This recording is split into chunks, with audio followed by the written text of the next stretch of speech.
Hey everyone, it's Zara, your relationship coach and creator of the Captivating Courtship Code.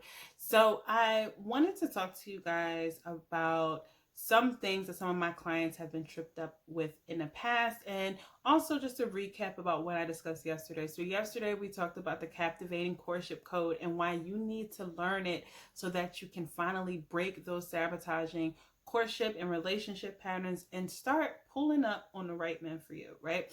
So that's very important. In order for you to change, you're going to have to make these changes for the long run, and it's going to have to start from within. And it's not easy. It takes time, and it does take some work and some effort. But if you do the inner work, I promise you, it'll drastically change your life. So that's what we talked about yesterday. And if you didn't see that video, make sure that you go and check out the first video. But today I wanted to talk to you about just some things that my clients have experienced and why they decided that it was time for them to get out their own way and stop sabotaging themselves and to learn the Captivating Courtship Code and to start coaching and work themselves through the program so that they could actually do something different, because they didn't want to be stuck making the same mistakes and doing the same things for years and years and years anymore. They just got to a point where they looked at some of the women that they've known and they realized, I don't want to be her in 5 or 10 years. I don't want to be her in 20 or 30 years.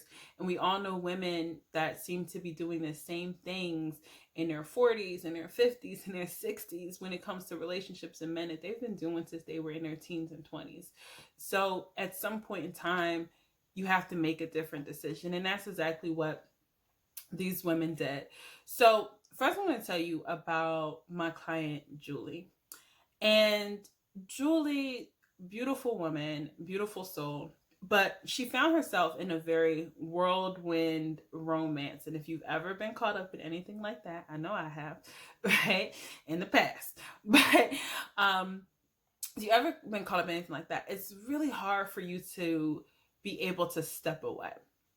And even though she just felt like this man had to be the right one and she was super attracted to him and she really loved him, she found herself so many times just sitting in her driveway in her car crying her eyes out because this man was very toxic. He was non-committal, he was unavailable.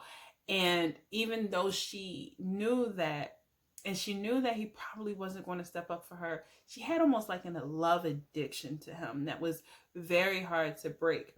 And this was just the first in a series of men. She spent a couple of years in this cycle and feeling like she just continuously attracted toxic, unavailable, and non-committal men. And she really wanted help in understanding how to turn this around, because Julie didn't want to spend another 10 years in this same cycle. And she didn't understand because, like I said, these were whirlwind romances. So if these guys are coming in and pursuing and showing up, how did it always end up so toxic? How did it always end up crashing?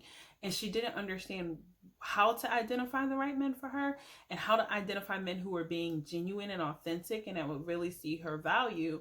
And she also felt a little bit of insecure and just like really unsure because she had been through these experiences so many times.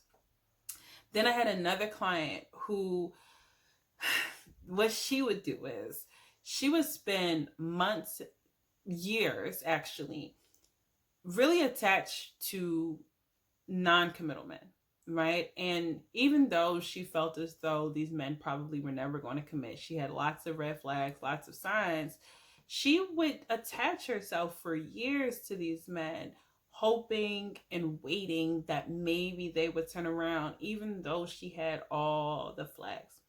And one of the things that she struggled with, her problem was that she would always wait to get left. And she was so fearful of missing out that she would always wait for the man to leave her. And she would hope and wait that this wasn't going to happen. But in the back of her mind, she was really just that little girl waiting to get left. And it dated back to some trauma and some things that she went through in the past, but she didn't know how to turn that around and get over this fear of abandonment. Her how she really wanted to be treated, she had such a hard time walking away from it. And it just became so difficult for her. And I helped her through that, and I helped her to understand how to do it in a way at the right timing, and how to be able to use that judgment so that she was able to start making decisions for her that really allowed her to show up in her worth and attract the right men for her, who were going to be willing to commit and going to be willing to step up for her. And then there was my client, Rabia.